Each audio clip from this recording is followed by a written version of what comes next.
Hey guys, Raymond here from the Beginner Photography Podcast. Today we are talking about what it takes to leave your full-time corporate job, opening and having to close a photography studio, and ultimately just being happier in life. Let's get into it. Welcome to the Beginner Photography Podcast with Raymond Hatfield, the podcast dedicated to interviewing world-class photographers to ask them the questions you want answered. Whether you want to be the world's best wedding photographer, family photographer, pet photographer, or you just want to take better photos of your kids growing up, we will get you to start taking better photos today.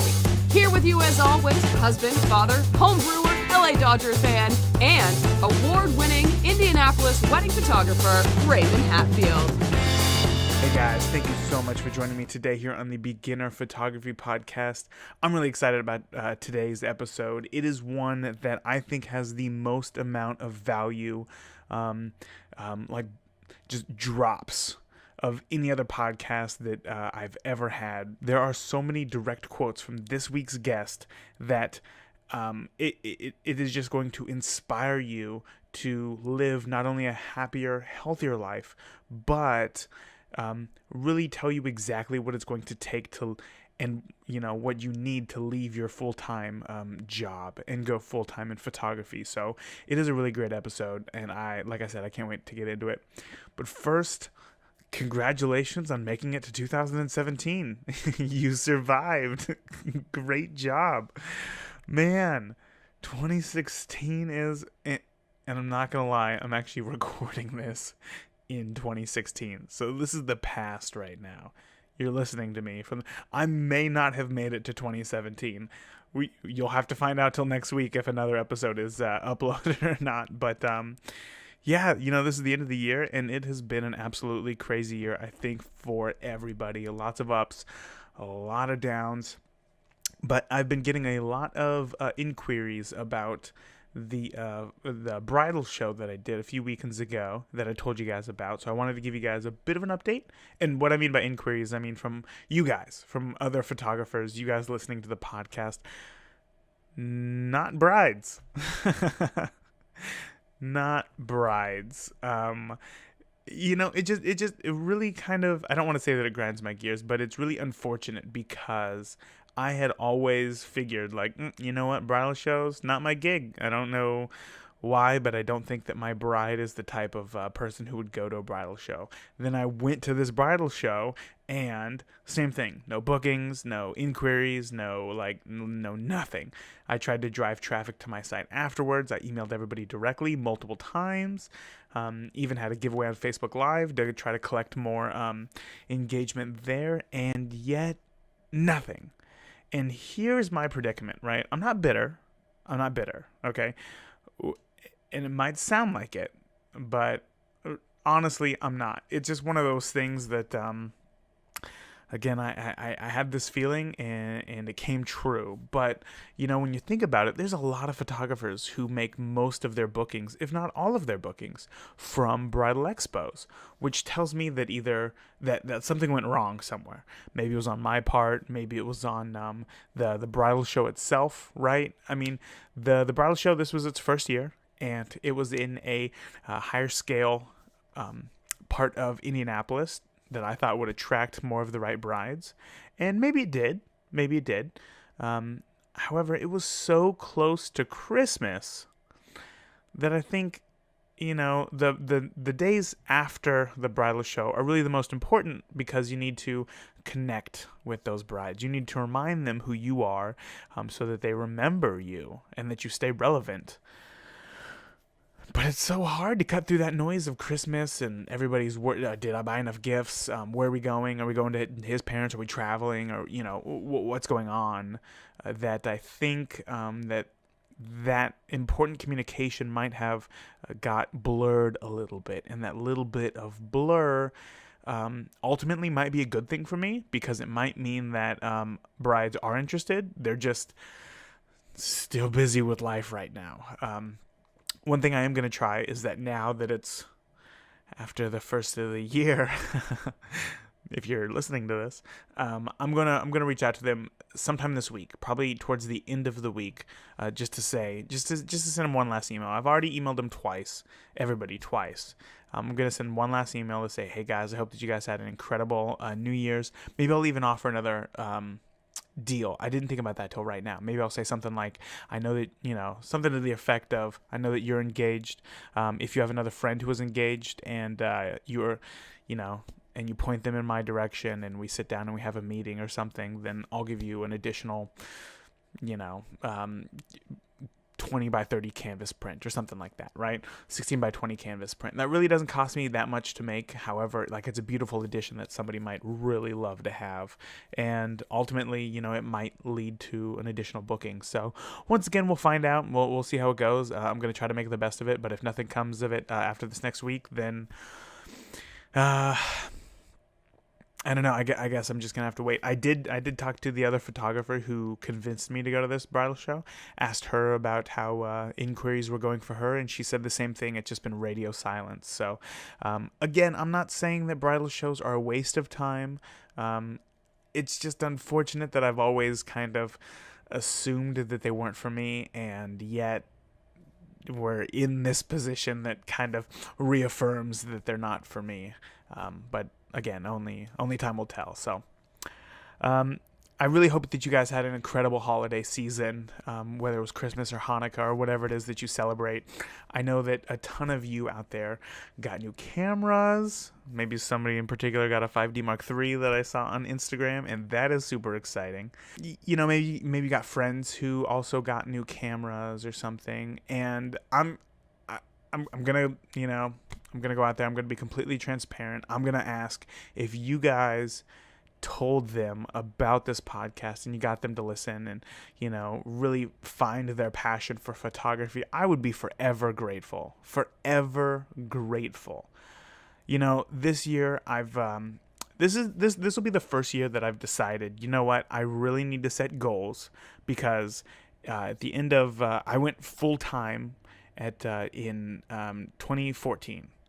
Okay, then 2015 came, 2016 came, and now we're came and gone, and now we're in 2017.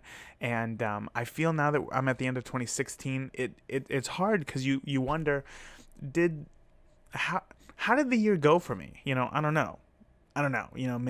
Was it good? Was it adequate? Was it just all right? I don't know. So I've really decided to set goals for myself for this year. And one of the reasons was that I was, taking to heart the podcast from last week about how to jumpstart your photography for 2017, talking about, watching tutorials and actually making a plan to go out and practice your photography. And that made me think, wow, and I know this sounds stupid, but it had never really occurred to me to set goals so that I could measure to see how well the year goes. So this year I am definitely doing that, and I've even reached out to other photographers to start a small mastermind type group of like-minded photographers who want to grow, who want to start new things, who want to be held accountable for what it is that they say that they're going to do. Because ultimately, I want to be the dumbest person in that group. I want to be the least successful person in this group, so that I have the most to gain.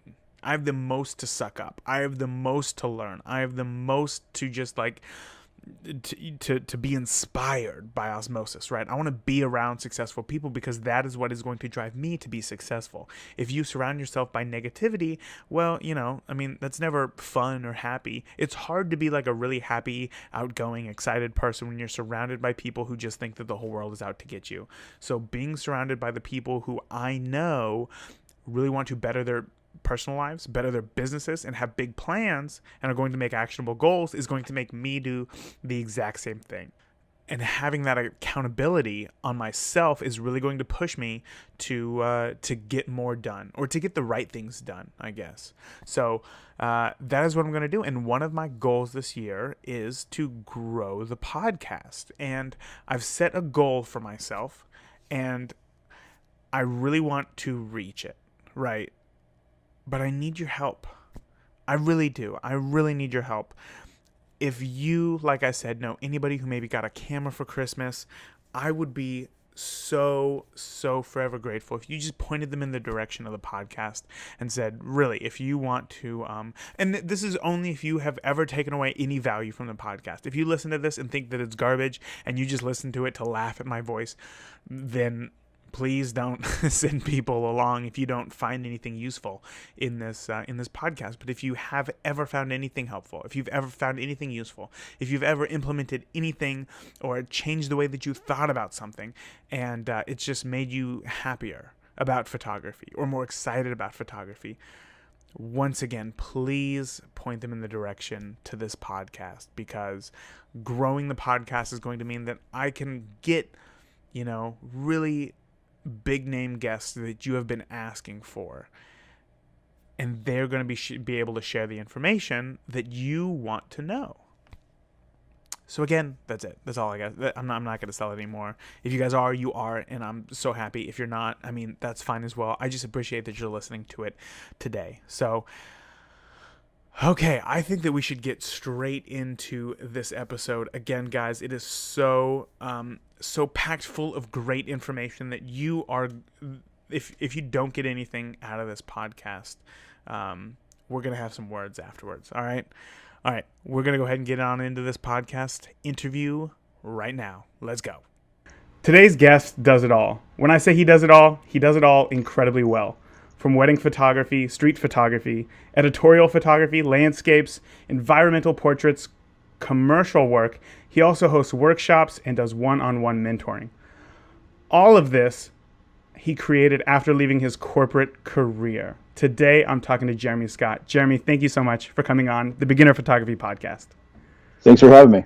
Right on. So, is all that right? You really do everything, and that's it, huh? Yeah. Well, I think the one that I don't really do a lot of is landscapes. I find that in most everything we're shooting, especially weddings, you're kind of doing landscapes and architecture in a way. I'm very diverse. I have to say that my commercial work is probably 65% of the business. Weddings are almost the rest, and then other stuff that fill it could be things like food photography. It could be families. It could be headshots. So I'm working all over the place. Right on. Yeah, I love that. Very diversified, and having different sort of revenue streams is not really a traditional route that a lot of photographers take anymore, as they like to specialize in one area. And I mean, I kind of understand that. I do that, but I don't want to do that. I only do that because it's hard being a stay-at-home dad to go out and, I guess, put myself in all these situations where I could do commercial work or work in these other situations. So weddings is where I'm focusing now. But a lot of times when you look at photographers who try to do it all, they definitely have a strong suit, right? They might be much better at, portraits than they are at shooting weddings. Or they might be better, like you said, at commercial work than headshots or something. So you kill it in all aspects. If anybody looks at your Instagram or your Facebook, I mean, everything that you've posted is just like, this is excellent, this is excellent, this is excellent. All of this is great, and it's really all over the board. So can you tell our listeners a little bit about your early days of photography and when I guess you started into this? Sure. So like you said, I was a 9-to-5 or a corporate guy. So I was, working for telecommunications. I was an engineer, a telecom engineer for a while, and then I got into sales, which was the bulk of my pro career in the 9-to-5 world. It just was unfulfilling. It's like you work for somebody else and you're punching the time card, and it just felt like the grind was getting to me. I just wasn't happy on a daily basis, especially trying to sell things to people in the account manager job that I had for so long. And it just was one of those things where behind all this, I found photography just kind of fell into it. So along the way, I saw Richard Avedon, a book in a bookstore, one of his works, and I saw Deanne Arbus and Helmut Newton, and I just was amazed at the kind of imagery that they were making. And I never even knew about them until I was in my 30s. So I said to myself, could I ever do something like that? And of course, first I said, there's no way. I mean, this is amazing. But I became sort of obsessed with it.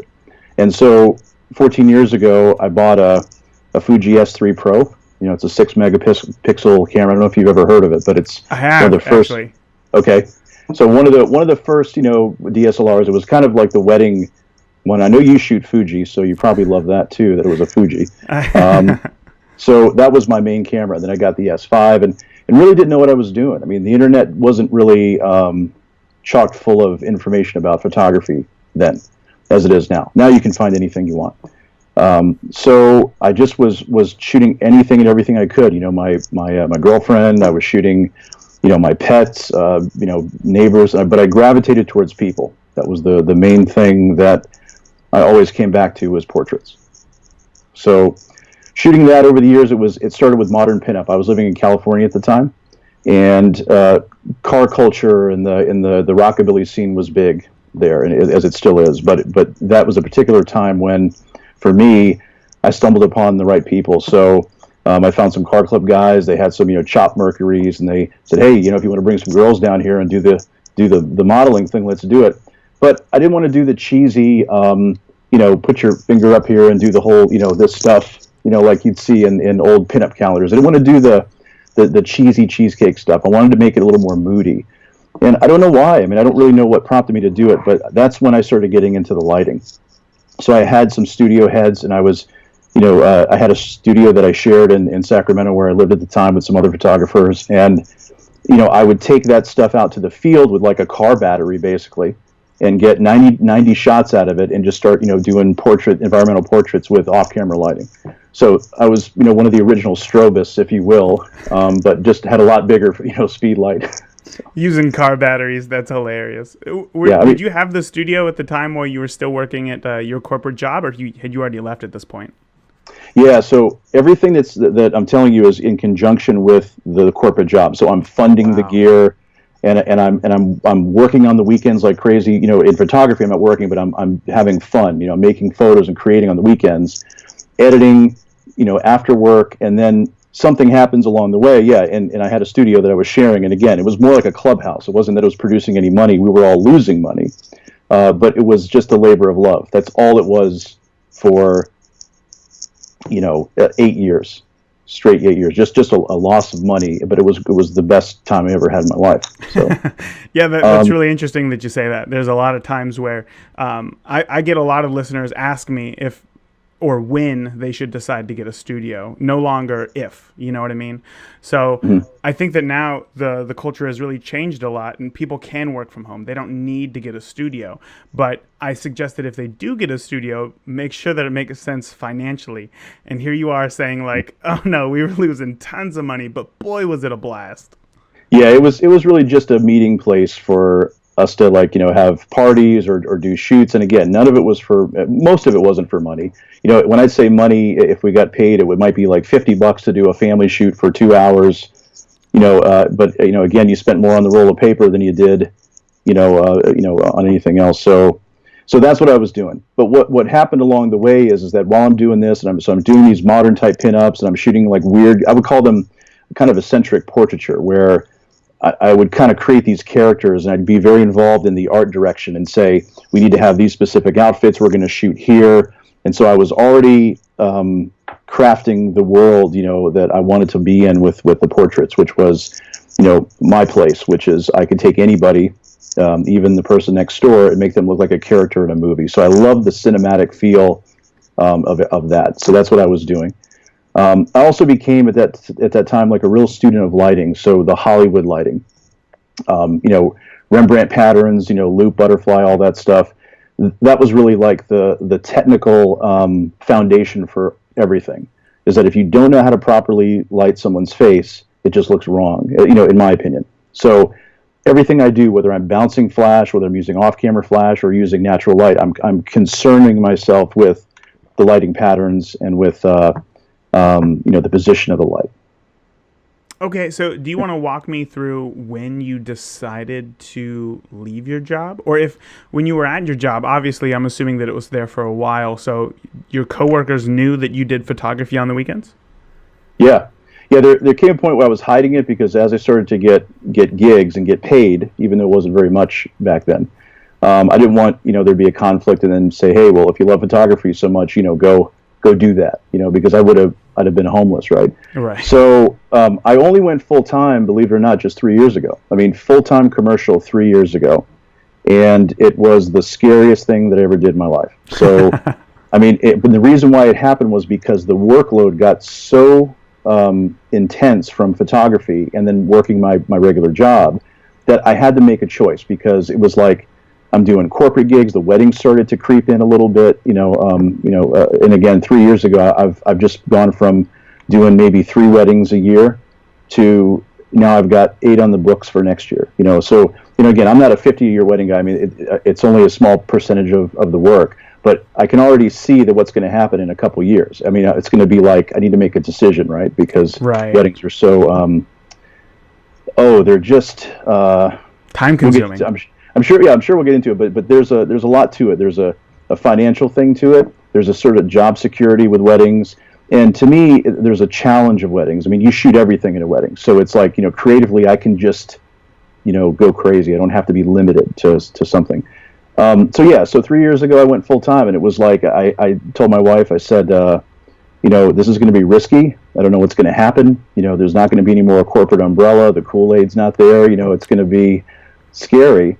And a year later, I said, this is the best thing I ever did. It was like, now I was free, to do it. But it doesn't just happen like that. I mean, I had some things I'd set up. For example, my expenses were very low. So my mortgage is very, very inexpensive. I have no debt besides the mortgage payment, which is, again, I threw every bit of savings at the house. So it's nothing. The cars are paid for. The bills are cheap. I live in the country, so everything around here is like, I'm just a little north of Tampa in a town called Spring Hill. So it's very, just the things are affordable, So then I was like, okay, now I can do it. Did you move to Florida while you were still working at your corporate job? Well, I went through the recession in 2008. So I was working in the corporate world, and I was one of the ones that was affected. I mean, so all my colleagues at work and stuff were losing their entire 401ks and everything, and it was a nightmare. And I avoided that because I didn't invest in that. So I didn't believe in the 401k. So I'm glad that I was, I was ridiculed for it, but I made out in the end. But yeah, so I said, well, okay, writing's on the wall. I better head home to where I'm from. So I'm from Florida. Oh, okay. So I have family here. So I figured, hey, if we're going to make a move, we better be around, some resources in case we need them, family. So that's why we came back, and I moved to St. Pete, my wife and I. And then got right back into telecom. So then the company that laid me off hired me right back as a government account manager, and then I was making more money than ever. But still, I hated it. I mean, it was like it's what paid for the house and pays the cars off and everything. But then I was like, okay, great. I got all the gear, I have all the lenses, I have everything I need. So what's stopping me, right?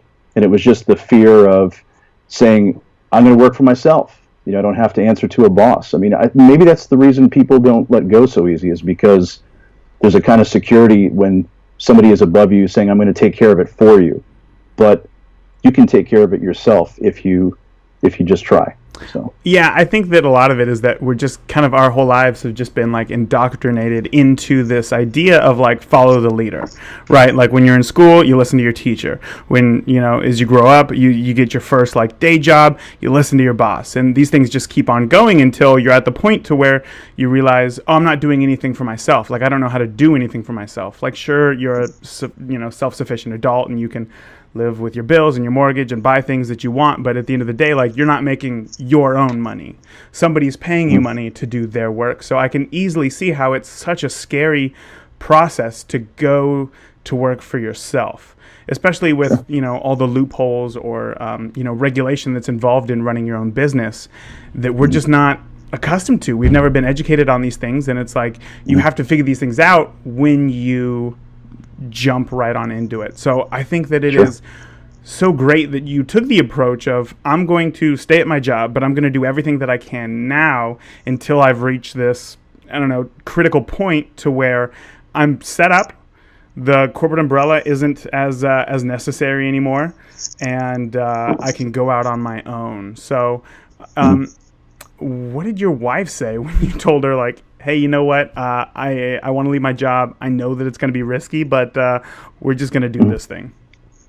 Yeah, she might have been a little apprehensive just because you're these kind of jobs, in the corporate world, when you're in business sales and stuff. I mean, it can be pretty good money when the economy's good. So making that kind of bigger money, and then saying, hey, and now we're going to just let all that go. And what did I make in photography last year? Oh, I might have made 10,000, maybe, if I was lucky.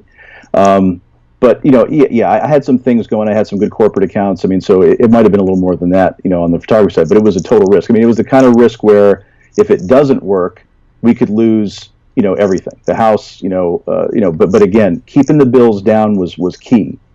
And to make it, just to show people that that may be worried about this too. If you're living with a partner and the other partner works, it's even better, because if your bills are low and you have another partner that's working while you're trying the great experiment, then you have really nothing to lose. In my case, my partner isn't working, so she's here and I'm supporting the family. So it was like this extra weight that's there. But even with that, I think that if you take the risk and if you have something to offer, then it will always work. But you can't go into this and just think that you're going to do it just because you have a dream. You have to be good at it. You have to work at it. And so when you say that I'm diverse in my portfolio and everything, it's because, yeah, it's been my obsession for 14 years. And so, yeah, I can shoot anything just about. But when I hear things like natural light shooters, right? Like I'm only a natural light shooter, but they're going to shoot weddings, and I may upset people by saying this, but it makes me a little bit, I get kind of like, well, why would you do that? And this is your business. Why don't you want to learn flash? Because receptions are usually always in darkness or inside, but you're going to now sell yourself as a natural light shooter simply because you don't want to take the effort to learn how to do it. That to me is the ultimate disservice to your clients. And so the foundation of technical is the most important. All your dreams about being the coffee shop editor and your lifestyle as a destination wedding photographer doesn't mean anything if you can't execute. So that's the first step for me, was the technical. Then the next step was the relationships. You have to get those relationships with those clients. And for me, it was like my phone is there 24/7. If you have a person cancel at a wedding, you can call me at midnight and I'll be there in an hour. I see some of the younger generation that shoot and they have in their contract that they won't accept phone calls. You have to text them or email them, and it drives me crazy. I'm thinking, well, if that's really how you're going to treat your clients in something so personal, especially weddings, you're never going to make it when times get tough. Yeah, that's absolutely true. That's absolutely true. Weddings are definitely a luxury item, and when your clients are paying a good amount of money, they want service that's going to match that. And I think that taking phone calls is one of the things that's pretty scary for a lot of people, myself included, when I first started off, because it's, you don't know what they're going to say. You don't know. I think that as creatives, we're very, what's the word that I'm looking for? Very critical on ourselves, and we're scared to put ourselves out there. So when somebody calls, we don't know what they're going to ask. We don't know if we're going to have the answer or not. And looking stupid, ooh, yeah, I don't have that information, makes us look like we're not worth it. But what I have found is that, just to get over that, a lot of times I'll get phone calls from brides, and they'll ask me questions that I don't know off the top of my head. Hey, in my contract, did it say something about this? And I'll tell them honestly, you know what, I'm not sure, but I'm out right now with my family, so when I get home, I'll be sure to give you a call back and give you those answers. And that's always fine. They don't mind that you don't have all of the answers at all of the time, or all the answers all of the time. But you're right. Providing a level of service that others won't or don't do is key to building those relationships. So when you say building relationships with clients, would you build relationships with, obviously you do commercial work as well. How do you form relationships with maybe venues? Do you form relationships with venues? I do. I wouldn't say that I'm getting a lot of leads from them, or I think in the wedding world, I think the wedding planners have been a big source of leads for a lot of wedding photographers, right? Because it's not the 100% of my business, I don't sweat that stuff so much. I kind of, I don't want to have to rely on somebody throwing me a referral just because we've decided to do a little network thing. I want people to throw me a referral because my work is strong enough that they want to recommend it to their clients because they know they're going to get a quality product. You know what I mean? Yeah. And so that's why I just over deliver all the time. So, especially with weddings, because, there's so many personalities in the wedding world. So from the venues to the planners and stuff, I think that, yes, you should build those relationships. So beginning photographers should always do that. You should just be as nice, no matter if they've got attitudes and they're slinging you all sorts of stuff. You have to be the person that's like, oh, no problem, don't worry. Me, I don't do that. I tend to get riled up, and I'll get upset, and I'll be like, well, and give them. And so that's a big mistake on my part, right? So I'm warning beginning photographers that no matter how much of a jerk somebody can be, just you put on the smiley face and you stay professional, because everyone sees it, right?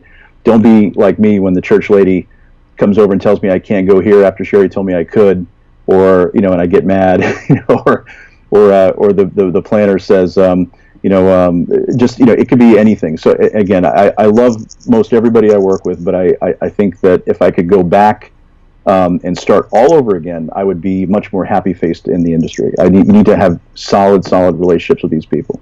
I love that. So you mentioned over-delivering to your clients or the vendors that you work with. Can you give me an example of how you over-deliver to your wedding clients? Sure. So included in the package, if you will, and it's not really a package. What I try to do is I don't try to make packages where you say for this level you get 4 hours, for this level you get 6, then you get 8. When you hire me, it's the whole day. So I have one price, and they pay that price, and with that they get me for the entire day, which could usually is 12 hours or more, because I'm starting with street photography of the area, like setting up the establishment of the scene. So again, talking about weddings, so I'm setting all that up, and then I'm going to do the prep, the bridal prep. My second photographer is over with the groomsmen. So yeah, I mean, it's an all day thing. And if they tell me that we're going till 3 a.m, I'm there, and they want me, I'm going to stay. That's a part of the service, because it's like the most important day. You don't get it back. So that's my one differentiator with me. The other differentiator is that I deliver probably a lot more photos because of the time that I'm there. I don't deliver 600 photos or 800 photos. I'm probably around 1,200 average, and every one of them is a killer. You know what I mean? So I overwhelm them when they get it. So that way, when the decor people or the planners or all that get the photos, there's so much great content in there, and I tell them, hey, feel free to use it, no problem. There's a lot of goodwill to go around. So it excuses me for sometimes being a little bit abrupt or being grumpy if I feel rubbed wrong by somebody. So that's how I over-deliver in the wedding world. In the corporate world, for commercial work, I just spend time on headshots. I'll do some cleanup and edit, so things that are maybe not included. Even with the marketing department, if they just want raw files, I'll put the SEO in the files and say, just give me all of your keywords, and I'll have all of the files tagged already and send them over, and they love that. So anything I can do that is just value adds is a great differentiator for me. For sure. So do you want to walk me through your workflow a little bit? Yeah, sure. So let's be a little generic. So with anybody that I'm going to deliver photos to, unless they need raw files, which is a lot of times advertising work, commercial work, they have a whole team that wants the raw files. All they want you to do is capture imagery, content, and send it to them. So because their team's going to edit it. So that's where I just Dropbox it, and there's not much to it. There's not any kind of my creativity, and just that I execute it well, expose it well in camera, and then send them the raw files. Right. That's the boring side of it. So, but with everything else, like companies that don't have marketing teams or companies that don't have graphic design teams, I'm actually doing the edits and then giving them the high-res JPEGs because that's all they really want. And then same thing for weddings. I give them the high-res JPEGs. And when I deliver it as a story. So let's say it's a lifestyle for a website. So you have a company, Ace, a plumbing company, and they want to, show their whole operation. So I start the story from the outside and work my way in. So that's how I'll arrange the photos. So even if I shot inside first and then I went back and shot exteriors, I'll start with the exteriors. So sense of place, where are we? Same thing with weddings. That's why I'm up so early getting the sunrise and the boats and in the bay and everything, because I want them to, remember their sense of place, where they were, and feel the connection to it. You don't just want to transport somebody immediately into, there's the bride, she's dressed, because there's no setup, there's no story being told, right? So the storytelling aspect in the album is key. So I will arrange them from beginning to end chronologically, or I'll be a little more creative with the chronologically by just placing them strategically to what makes sense, and that's how I deliver. I don't give them the choice. I think that when you give clients the choice, they make bad decisions, right? So I either throw it all at them, like every head turn of a bride in a portrait or a groom in a portrait, or I say, this is the one, the others aren't the one. I'm not going to let them make the mistake because she doesn't like, the slight curvature of her cheekbone at this angle, and yet everything else is amazing. So yeah, I make those decisions of what they get, but again, I throw so many images at it. So that's delivered in a SmugMug gallery. That it's basically my website, and I have it customized for, to be my website, and the blog's integrated with with Bluehost, and they love it because I arrange the thumbnails big, and they're kind of collaged in like a comic book frames might be. So it's one's a little smaller, one's bigger, and that's the story frames that are great. When you get photos and they're delivered in small thumbnails, one after the other with a little image number underneath it, it's so uninspiring. It's like you get it and you're like, oh man, it's like I don't even know where to start. I got to go through one by one. But when you can see the thumbnails big and kind of see the whole story, now you're like getting excited. So that's how I deliver. Right on. I love that answer. Let's talk a little bit about gear real quick. You mentioned that you shot Fuji a long time ago, and I understand that camera system had died out, and then they revived themselves much later on. But in the meantime, what did you switch to, and what are you shooting on now? Well, I'm going to be totally judged by my answer here, but for most all event work, weddings included, I am shooting on 2 Nikon DFs, so the hipster camera. That's a great camera. It's a great camera. Why would you be judged for that? If it makes any difference, I got them both in black, so it's not the chromed out like model that's really flashy. But when I saw them and I tried one out, I love just the size of it was smaller, the weight was small. I shoot mostly all prime lenses all the time, so it made the most sense for me. The other thing too is the 16 megapixel sensor is great because now I don't have to worry about all of the storage or about all of the capacity issues, right, for an event. All of this stuff, for the most part, is being used online. And for prints in a wedding book, or even, you could even do almost a poster size with that size. You could definitely do a poster size. It's totally fine. I look at these other cameras, 24 megapixel, 30. I've got a D800 that I have for commercial stuff if I need the resolution. But it's the perfect sensor size right now where we're at with everything. So I think what really sucks about it is one card slot. That's the scary part about the DF. So, an extra step for me is that in my car, I have my laptop and I bring that to the venue and I do a quick image dump to the laptop. Plus I'm using 2 cameras. So I have, 2 places where I'm shooting from, so I haven't had an issue yet, but that's what I'm waiting for is a similar kind of hybrid camera that's still a DSLR that has 2 card slots in it that I can use. You mean like a Fuji X Pro 2? Yeah, I knew that was coming because I've heard you talk about this before. I am totally open to mirrorless. I am totally open to it. It's just a matter of a few things. I think speed with events is critical. Speed, and I think as far as autofocus goes? Just like turning the camera on, getting to focus. You have to. For me, a DSLR still is champion at that to get it done quickly. No denying. And also, battery life.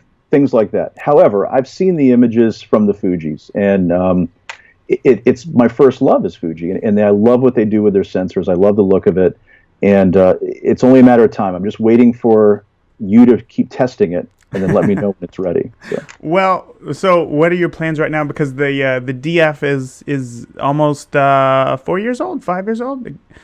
So There's a rumor. That they're going to be coming out with, I guess their centennial, Nikon centennial year is coming up next year. So they're going to come out with another retro camera? Well, they're going to make a DF2, or if you will, or whatever, that will have 2 card slots, and that's the rumor. I'm hoping. Wow. for now. However, if mirrorless comes along, and they come along with something, then I'm there. It's just there's a huge investment, right? Because I've got all the best glass, right? And if I switch, having the adapter and all that, it doesn't make a lot of sense. So I'd have to kind of go, okay, this is like a major deal, like I'm moving all in. So yeah. Well, you mentioned shooting with primes. What do you like? What are your go-to primes? What are your must-haves? Yeah, I mean, if let's just say immediately, 35 millimeter 1.4 in the Nikon, and then I also use the 85 millimeter 1.8. The reason why I didn't buy the 1.4, I mean, it's kind of a luxury thing for me to get it, and I probably will buy it if soon. You mean if you don't switch to Fuji? Yeah, so that's the thing is I've been waiting because it's like, okay, things might be happening there. But because you have the focal length, so 85 is much more telephoto, you don't really need to be at 1.8. And I see so many people shooting wide open so much that the backgrounds, especially in bright light, become sometimes like crinkly, crunched out like messes, where tree branches look like black pen marks on the back of the in the background, right? When you have sunlight behind it. Yeah. So for me, I mean, I'm kind of like 50, 85, and I'm hanging out like around, 2.5 to 3.5. And the wider I am, that's where I take more of the license with going, fast or going wide, because you have that distance. You're shooting 35 and you're shooting 1.4 or 1.8. It's beautiful because you isolate the subject from that far, and then you're getting the background gradually blurring as you look into infinity. But people that shoot 1.4 all day and no exceptions, they're losing so much story. Sorry to go off track, but yeah, those are my go-to lenses. The other go-to, which may surprise you, is a 90 millimeter Tamron macro. I use that thing for everything. So it's amazing the level of intimacy you can get with a macro lens, because you can only get so close with the other primes. So remember, it's not just for rings. You can shoot it like a regular portrait lens too. But the difference is that if I need to get close to like an area of the cake at a wedding, I can get like 6 inches away from it and show the detail work on it. As where if I was trying to do that with an 85, I have to be 3.5 feet away. It doesn't work. So I use the macro a lot. I use it like when the groom is looking at his watch, or I'll do a close-up when he gets a Rolex for a gift from the bride. I'll do a close-up of him winding the crown, and those little touches are nice. So those three lenses are probably the main for the day. But with that said, I've got a 24 1.4. I've got the 50 millimeter I use a lot for prep, because it gives me that in between to have room in a small hotel room to work. And then at the ceremony, I have to admit, if it's a church where I have a lot of rules and I can't move around too much, then I definitely have the 70 to 200 2.8, and then also the 24 to 70, just because it's convenient and I need the zoom. Yeah, wow. That's a good size kit. You got pretty much everything covered there. That's very good. If you were to switch, let's just say that you had to get rid of one lens, what would you get rid of? Yeah, so I've got everything from the 24 all the way to the 85 in the primes. I have the 90 millimeter macro, but I also have the 105 Nikon macro, which I got for food photography. But the problem is the focal length is so long that you have to get back too far from things. And I use it mainly for details, little touches throughout the day. So the bouquet, close-ups of the flowers or the cake or the rings or whatever. So I found with the 105, I was having to go back too far. I didn't have any room. I hate to say it, but the 105 is a great lens. It's beautiful when you have the room to work, but that may be one I may get rid of. The Tamron really is fantastic, and it's so much cheaper. Maybe that one. I have a 14 to 24, the extra wide one, and it's great to have it. So I have the 14 to 24 2.8. It's a beautiful lens when you need it. It's not really my style. I don't like to go that extreme. To me, a 24 1.4 is about the focal length I want to be at. But I keep it because there's times when I occasionally do architecture, and I have to do interiors, and I have to go in there and go so wide that it looks crazy, and then adjust it later. So probably the 14 to 24 or the 105 macro. Gotcha. Yeah, I think that totally makes sense, and it's funny that they're both on such like opposite sides of the spectrum.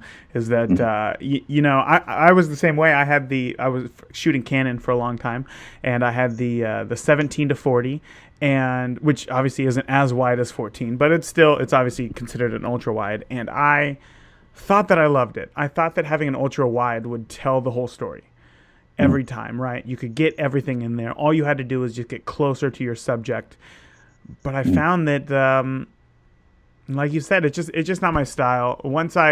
But it took me switching to Fuji before I realized that. When I was on Canon, I still thought, I was like, nope, this is it. Like, I love this. I can get everything that I want in these photos. And some of my favorite photos were taken with the ultra wide. But once I switched to Fuji, and now all I shoot is 35-85, and then of course I have the 70 to 200 equivalent for Fuji, but I only use that for the ceremony. Everything else is just either 35-85, and I found that 35 is my new wide. I think 24 even now feels very foreign to me and too wide. So, like you said, it's all about finding what it is that works best for you and just enjoying that. So, I agree. Well, Jeremy, I mean, I really appreciate your time, and I really want to be mindful of your time that you've provided to me. So, do you just want to tell all the listeners where they can find you online? Sure. I mean, my website's jeremyscottphoto.com, and I'm on Instagram at jeremyscottphotos, and I'm also on Facebook, and same thing. It's just Facebook and then Jeremy Scott Photos. So I'm there, and you can check out the work there. Yeah, it's been great. I mean, if you have any questions or whatever, I mean, feel free to send them out.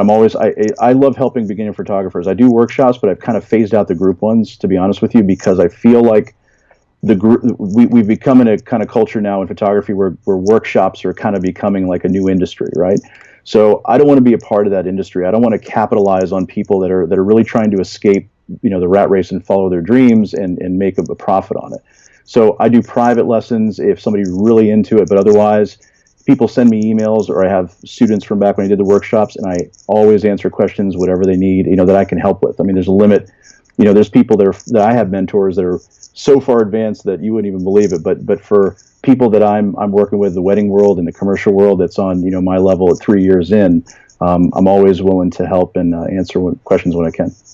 Right on. I really appreciate that, and I know that the listener is going to really appreciate that as well. But real quick, if somebody did have a question, what do you focus more on, either the technical side or the business side? Because you talked a little bit there about workshops becoming the rat race and wanting to escape that. Yeah, I mean, I think a workshop is good if it provides the person attending some real value. Of course. Right? There's an emotional side to workshops, though, like especially in wedding photography, in the lifestyle world, where people are attending because they want camaraderie, or they think that it's going to gain them access to something that they're inspired by, and they're going to be able to live this magically. But people should contact me for questions, for technical questions, or I'm also big. The other side of it is not business. Don't ask me anything about business, because I am not motivated financially by money. I'm not. I'm motivated by time. I want free time, and I want to take on projects that are fun and interesting. So. Best not for business, but anything technical. And I think when it comes to the artistic side, the creative side, I mean, my life changed when I won the International Photography Award in 2012. And that's when I started thinking that I could really be something and I could take this to another level, right? But I don't want to be the same sales guy that I used to be, right? Selling my own thing now. I want to actually live passionately for this and do it as a lifestyle that means something and actually touches people. And I don't mean that to be cheesy in a photography sense.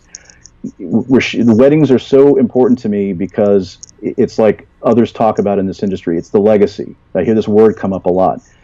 These people that we're photographing are going to be dead someday, just like we all are. And their children and their grandchildren are going to see the photos that we take. So that's why it's so important. I think the wedding part of it is to throw everything you have at it and not just treat it like you're a vendor there to just provide a service. So that's why I'm there all day. So the storytelling part of it, the creative side of it, is all things that I love. I mean, projects that are wacky and weird and wild, that's the kind of stuff I love to hear about. When I see young photographers get in the business and they're doing interesting new things, I'm so excited for them, because everyone's sort of copying everyone else these days. I don't mean everyone, but there's a large percentage that are trying to be like this person. But you got to do your own thing. you got to do the work too. You got to get the technical. So sorry to go on a tangent, but I want to just leave the beginning photographers with that little bit of hopefulness that if you just learn the craft first, it won't take long. Just get into it. Then shoot it in a way that is from your perspective. Don't do it like so-and-so. Learn from them. I mean, I do this all the time. I mean, I have my heroes. I mean, Ryan Brenizer showed me that weddings, 5 years ago when I first saw his work on Flickr. I was like, wow, wedding photography is finally cool. This is amazing. I mean, it's the first time in history it's ever been cool. Then I saw Nordica photography, Jakob and Cole from Nordica. And I said, oh my God, these guys invented Iceland. I mean, a lot of people don't know that because everyone's going there, but they were the originators. They did something different. So if you live in an urban area, why don't you make that area the place that puts it on the map through your photos? That's what I want to see more people do, is say, I live here, this is my community, my culture, and I'm going to show it and make it look as interesting and cool as anything you've ever seen, even more than Iceland. So that's it. Man, that was really inspiring. That made me want to get out now and start shooting more landscape stuff and like environmental, portraits. That was great. I really appreciate that. Thank you so much. Yeah, you're very welcome. Thank you. So tell me what did I tell you at the beginning of this episode? What did I tell you? How much were you going to learn out of this episode? How much were you going to take away from this episode? Am I right? I mean, my biggest takeaway was, for how long Jeremy's been doing this, it is obvious that he is extremely passionate about photography. Because if he had been working a full-time corporate career for all of those years and still did photography on the side, and that kept him going, that really shows how dedicated he was. And to be able to turn that around and turn that into his full-time job now, that is incredible, and that is inspiring as hell. My God. Jeremy, if you're listening right now, man, thank you for everything that you shared on this episode. From everything from lighting, becoming a student of lighting, that is so great. Going out and just look, that's one thing that a lot of people don't understand, is that they get this flash or they get this strobe and they go out and they start using it, and I think the biggest thing is just getting a flash, right? You put it on top of your camera, you're like, all right, here we go, professional lighting. You tilt it down, it's pointed right at somebody, you take a photo, and you're like, oh, this is garbage. But you don't know why it's garbage. And you don't know because you don't know why it's garbage, you don't know how to make it not garbage. Studying lighting. Start looking at photos and think, wow, where's the light coming from this photo? If I were to replicate the shot, how would I shoot it, right? Is the flash off camera? Is it on the camera, but it's bouncing light off of maybe the ceiling or a wall?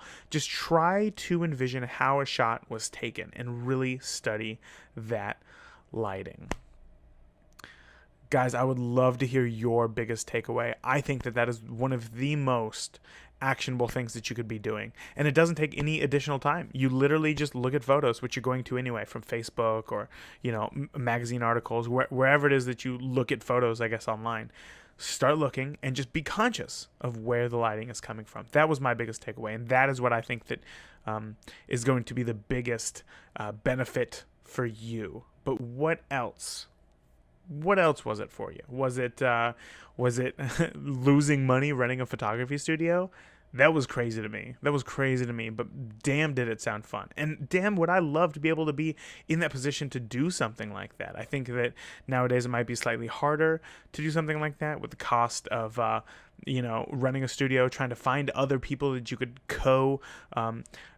host a studio with. However, there have been some listeners who have asked about that and have been in the position to where that has been a possibility. And if it was, then man, that would be cool. Even if you did lose money, the amount that you could learn potentially could be a big benefit. So that's just a pro and con thing, figure out how much money you're losing. Anyway, if you're seriously considering that, it's something to think about. So guys, let me know what your biggest takeaway was. Reach out on Instagram, reach out on Facebook, leave us a comment.